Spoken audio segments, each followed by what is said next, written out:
कहता है कि टेस्ट क्रिकेट खतरे में है? कौन कहता है कि इस फॉर्मेट का कुछ काम नहीं बचा? आज जब लॉर्ड्स क्रिकेट ग्राउंड में डब्ल्यूटीसी का फाइनल मैच खेला जा रहा था ऑस्ट्रेलिया और साउथ अफ्रीका के दरमियान, और ये इंग्लैंड का ग्राउंड है और फिर भी हाउसफुल था। सब सिर्फ एक ही फॉर्मेट देखना है, टेस्ट क्रिकेट, जो कि अल्टीमेट क्रिकेट है, अल्टीमेट टेस्ट है। और वाकई टेस्ट क्रिकेट का कोई भी सानी नहीं है। आज भी टेस्ट क्रिकेट का वही मकाम है जो हमेशा से रहा है। अस्सलाम वालेकुम, मैं हूं आपका होस्ट एमजी और आप देख रहे हैं मेरा channel cricket cricket with MG 23। भाई, क्या दिन था आज का! मज़ेदार क्रिकेट का मैच, मज़ेदार डे वन टेस्ट मैच का वही फाइनल। और शो क्या शो पुट ऑन किया है आज ऑस्ट्रेलिया और साउथ अफ्रीका की टीमों ने। स्पेशली सबसे पहले अगर मैं साउथ अफ्रीका की बात करूं, जब उन्होंने पहले टॉस जीतकर बॉलिंग का फैसला किया ओवरकास्ट कंडीशंस में, तो कहीं ना कहीं ये लग ही रहा था कि एक बहुत चैलेंजिंग सिचुएशन होगी ऑस्ट्रेलिया के लिए इन कंडीशन में बैट करना। क्योंकि दोनों टीम्स शुरू में बहुत नर्वस लग रही थी। स्पेशली ऑस्ट्रेलियन बैटर्स काफ़ी नर्वस लग रहे थे जब वो बैटिंग के लिए उतरे। और कहते हैं ना, शुरू के 3-4 ओवर तक से उन्होंने मेडे नहीं खेल दिए। लेकिन फिर रबाडा ने एक ही ओवर में जब उस्मान ख्वाजा को और कैमरून ग्रीन को आउट किया, तो कहीं ना कहीं साउथ अफ्रीका ड्राइविंग सीट पे आ गया था। और देखते देखते 47 पे 4 आउट हो गए थे ऑस्ट्रेलिया के। लेकिन फिर वहाँ से एक कमबैक किया ऑस्ट्रेलिया ने स्टीव स्मिथ और बियो वेस्टर की सूरत में, जब इन दोनों ने 79 रन्स की बेहतरीन पार्टनरशिप लगाई।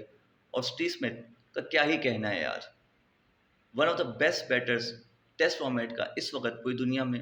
स्टीव स्मिथ से बड़ा नाम कोई नहीं है। आज फिर जब ऑस्ट्रेलिया अंडर प्रेशर थी, जब फिर ऑस्ट्रेलिया को उनसे रन्स चाहिए थे, स्टीव स्मिथ ने आके 66 रन्स की बेहतरीन इनिंग्स खेली अंडर प्रेशर, और अपने नाम 2 मुनफरद रिकॉर्ड भी किए। पहला रिकॉर्ड जो उन्होंने अपने नाम किया कि वो पहले ओवरसीज बैटर बन गए हैं इंग्लैंड में, जिन्होंने कहते हैं ना कि 50 प्लस स्कोर्स, ज़्यादा 15 प्लस स्कोर्स लगाए हैं।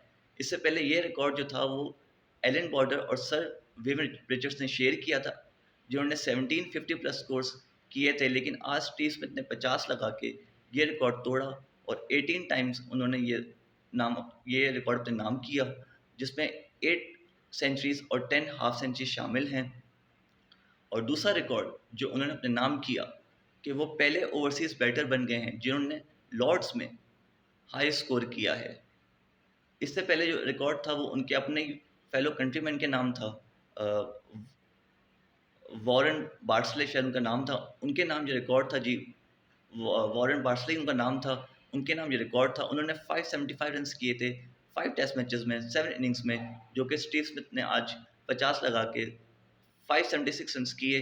और फिर कहते हैं ना कि भाई ये रिकॉर्ड उन्होंने 6 टेस्ट मैचेस में हासिल किया। तो भाई ये रिकॉर्ड प्रूफ करता है कि भाई स्टीव स्मिथ एक बहुत बड़ा बैटर है और one of the greatest batters of the generation.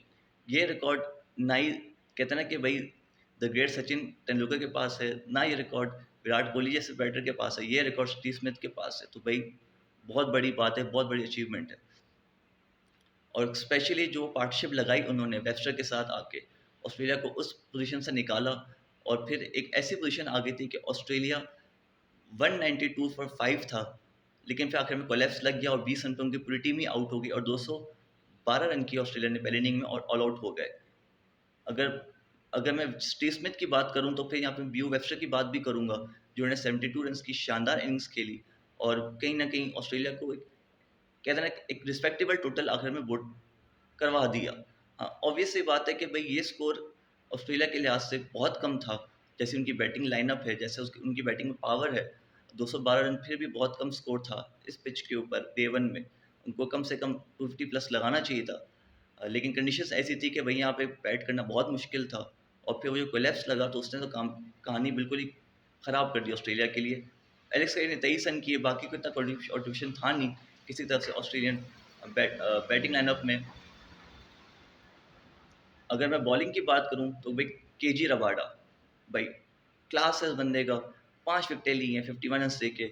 उनका साथ दिया मार्को यंसन ने, जिन्होंने 3 विकेटें ली 49 रन्स देके, 1 विकेट ली मार्करम ने और 1 विकेट ली महाराज ने। तो ओवरऑल 212 रन लॉक हुआ ऑस्ट्रेलिया का फर्स्ट इनिंग्स में, और लग रहा था कि साउथ अफ्रीका एक बहुत कमांडिंग सिचुएशन में आ चुका है इस टेस्ट मैच में, अगर वो बैट अच्छी तरीके से कर ले। लेकिन कहते हैं कि भाई Mitchell Starc's had some other plans. Mitchell Starc ने फिर आज पहले ओवर में मार्करम को आउट करके 19 टाइम उन्होंने फर्स्ट ओवर में विकेट निकाली। और भाई ये भी कोई अलग ही बॉलर है, क्लास का बॉलर है मिचेल स्टार्क भी यार। और कहते हैं ना कि भाई जिस तरीके से ऑस्ट्रेलिया ने बॉलिंग की है, जिस तरीके से ऑस्ट्रेलिया ने बैकफुट पर रखा है इस वक्त साउथ अफ्रीका को, कि उनका स्कोर भी 43 फॉर 4 है। फिलहाल जो टॉप स्कोरर है उनकी टीम में वो रिकल्टन ने, जो 16 रन किए थे, बाकी ज़्यादा किसी कॉन्ट्रीब्यूशन रहा नहीं है। इस वक्त जो है टेम्बा बउमा खेल रहे हैं और डेविड बैटिंगम खेल रहे हैं। तो ये इस वक्त आज के दिन की सूरत हाल है। 43 फॉर 4 स्कोर लॉक हुआ है अभी डे वन स्टम्प्स के ऊपर। और कल देखते हैं, कल का दिन बड़ा इंटरेस्टिंग होने वाला है। हाँ, आज पहला दिन था, ओवरकास्ट कंडीशंस थी और टॉस बहुत मैटर करता था, और साउथ अफ्रीका ने टॉस जीत के पहले बॉलिंग का फैसला किया और बिल्कुल सही फैसला किया ऐसी कंडीशंस में। और कहते हैं ना कि भाई ये पिच भी थोड़ी स्लो है। जैसे जैसे जैसे जैसे गेम प्रोग्रेस करेगा, डे बाय डे प्रोग्रेस करेगा, तो पिच बैटिंग के लिए आसान होनी चाहिए और हो सकती भी है और होगी भी। जैसे कि पिच रिपोर्ट पे भी थी, और जैसे कि जो कमेंटेटर्स हैं उन्होंने बताया कि पिच अब आहिस्ता-आहिस्ता जो है अब बैटिंग के लिए आसान होना शुरू हो जाएगी। जो आज का दिन, आज का प्ले था, पहले दिन का प्ले था, वो बहुत इंपॉर्टेंट था और बहुत मायने रखता था दोनों टीम्स के लिए। और कहीं न कहीं अभी जो करंट सिचुएशन है, उस सिचुएशन के हिसाब से ऑस्ट्रेलिया ऑन टॉप ही है। 43 फॉर 4 है। अब यहाँ से साउथ अफ्रीका को बहुत अच्छा बैट करना पड़ेगा कि पहले वो लीड उतारें और फिर अपनी लीड आगे वो उसके ऊपर ऐड कर सकें। तो ये बहुत मुश्किल टास्क है साउथ अफ्रीका के लिए, क्योंकि जैसे ही ऑस्ट्रेलिया का बॉलिंग लाइनअप है, कमिंस है, स्टार्क है, हेज़लवुड है, लायन है, तो ये कहीं न कहीं बहुत मुश्किल होने वाला है साउथ अफ्रीका के लिए। और हो सकता है कि कल हमें जो है साउथ अफ्रीका जो है वो कहते हैं ना कि शायद 200 भी ना करते हुए दिखे। हो सकता है, शायद हो सकता है कि ज़्यादा भी कर ले, लेकिन मुझे ऐसा लगता नहीं कि साउथ अफ्रीका 200 भी कर सकेगी जिस सिचुएशन में भी वो खड़ी है। और अगर यहाँ पे ऑस्ट्रेलिया ने लीड ले ली, तो भाई ऑस्ट्रेलिया को फिर यहाँ से मैच में फिर मारना बहुत मुश्किल हो जाएगा। तो भाई अभी तो खैर दिन का पहला पहला दिन ही खत्म हुआ है, लेकिन पहले दिन ही हमें ऐसी क्रिकेट देखने को मिल गई है। और ये टेस्ट क्रिकेट है, आपको मैंने कल भी बताया था कि यहाँ पे game session bye session move होता है। अगर एक टीम एक सेशन ऊपर जाती है तो अगले सेशन में दूसरी टीम कमबैक कर सकती है, और वैसा ही हुआ कि पहला सेशन जो था वो साउथ अफ्रीका के नाम था, दूसरा सेशन ऑस्ट्रेलिया के नाम था। टी के बाद साउथ अफ्रीका ने कहते हैं उड़ा के रख दिया ऑस्ट्रेलिया को। लेकिन फिर जो कहते हैं ना कि वो जो आखिरी 1 घंटा, जो 1.5 घंटा होता है डे एंड होने से पहले, वो बड़ा क्रूशियल होता है बैटिंग साइड के लिए, बॉलिंग साइड के लिए भी, कि वो उस मोमेंट, उस पीरियड को सही तरीके से खेल ले। और बॉलिंग साइड के लिए होता है कि वो वहाँ पे अगर 3-4 विकेट्स ले लें तो गेम में वापस आ सकती है। ऑस्ट्रेलिया ने बिल्कुल वैसा ही किया है, और अभी गेम बिल्कुल पॉइज्ड हुआ हुआ है, बिल्कुल कहते हैं ना कहीं भी जा सकता है। लेकिन अभी भी एडवांटेज ऑस्ट्रेलिया को ही है, जैसे उन्होंने बॉलिंग की है। लेट्स सी, तो कल ही पता चलेगा कि कल मैच किस रुख पे जाता है। लेकिन फिलहाल ऑस्ट्रेलिया ऑन टॉप, और देखते हैं कल क्या होता है।